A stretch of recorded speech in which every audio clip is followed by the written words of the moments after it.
Welcome back to Reporting from USA. Jenna Ellis, a lawyer for former President Donald Trump, said she won't vote for him in the future because he is a malignant narcissist who won't confess his errors, according to The Guardian.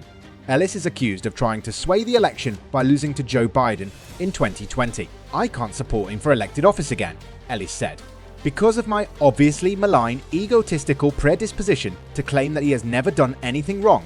I decided to keep my distance." The campaign to remove former President Donald Trump from the ballot for the 2024 election has reached New Jersey. Please keep watching because this information will brighten your day.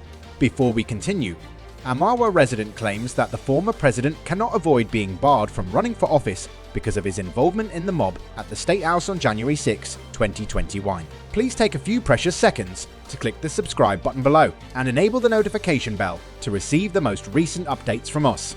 The man's complaint is one of a handful of national complaints that Trump should not be allowed to be on the ballot in accordance with the 14th Amendment. Trump has attacked the work as ludicrous and illegal, despite comparable valid initiatives mounting in states like California, Colorado, and Minnesota. Among others, the actual explanation for the issues is Area 3 of the US Constitution's 14th Amendment, which prohibits anybody from office who has lately vowed to defend the Constitution and has taken part in insurrection or defiance. Supporters of the concept argue that Trump is disqualified from looking for the administration because of his role in motivating his allies to overthrow the government at the State House. Segment 3 is a provision that, according to Ronald Chen, a law professor at Rutgers College Newark, has never received much attention since the 14th Amendment was introduced to the Constitution 3 years after the end of the national battle. Since this has been approved for the past 160 years or so, nobody really knows how people will react, according to Chen.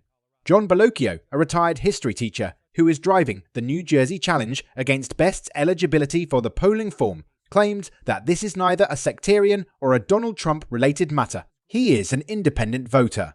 According to Bellocchio, this is to protect the management of people by people, and for people, it's connected to stopping a development.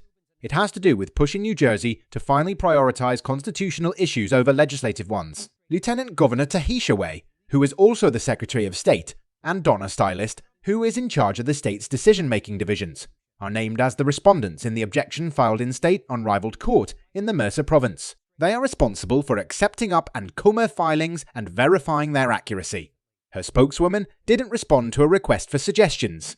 According to polls, Trump is the logical frontrunner for the Republican presidential nomination and is about tied with Vice President Joe Biden in terms of general political campaign comparisons. In an August College of Pennsylvania report, two reasonable, lawful scholars argued that Segment 3 allows state political decision authorities to remove Trump off the polling form, which sparked a spirited campaign to keep Trump off the ballot in 2024. No fewer than 3 state secretaries of state have stated that they are unable to do so. Brad Raffensperger, the conservative Secretary of State for Georgia, said in a Money Road blog segment that the effort is only the newest way to try to obstruct polling places, and he also addressed whether Area 3 was ever intended as a permanent standard.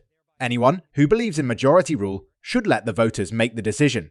Chen, who disputes social equality and fundamental freedoms, was authored by Raffensperger. Cases for the Rutgers Established Privileges Center also expressed doubt over the legal issues.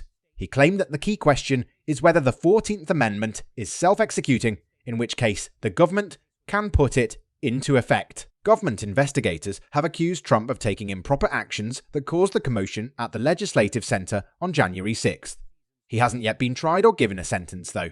Chen said he thinks about what might happen in the event that the case came before the US High Court. If the courts began to accept the argument that Segment 3 is self-executing, it could have an emotional impact and prevent a lot more people than just Donald Trump from holding Cho's office, even though it is obvious that he is the one we are primarily thinking about. Trump ultimately omitted to transfer the Colorado claim from state to federal court.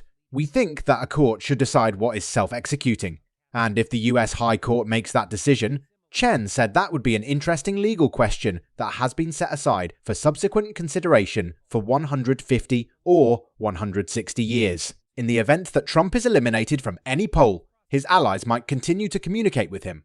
Chen remarked that Bellocchio claimed to be internet ready. From Trump supporters, resentment was directed in his direction. The Constitution should be read, he argued, and they should decide in favor of one more eligible up-and-comer. "Choose a conservative, please.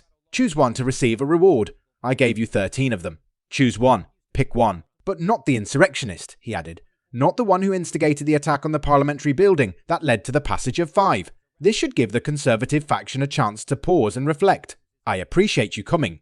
Please be sure to subscribe to our channel and let us know what you think in the comments area.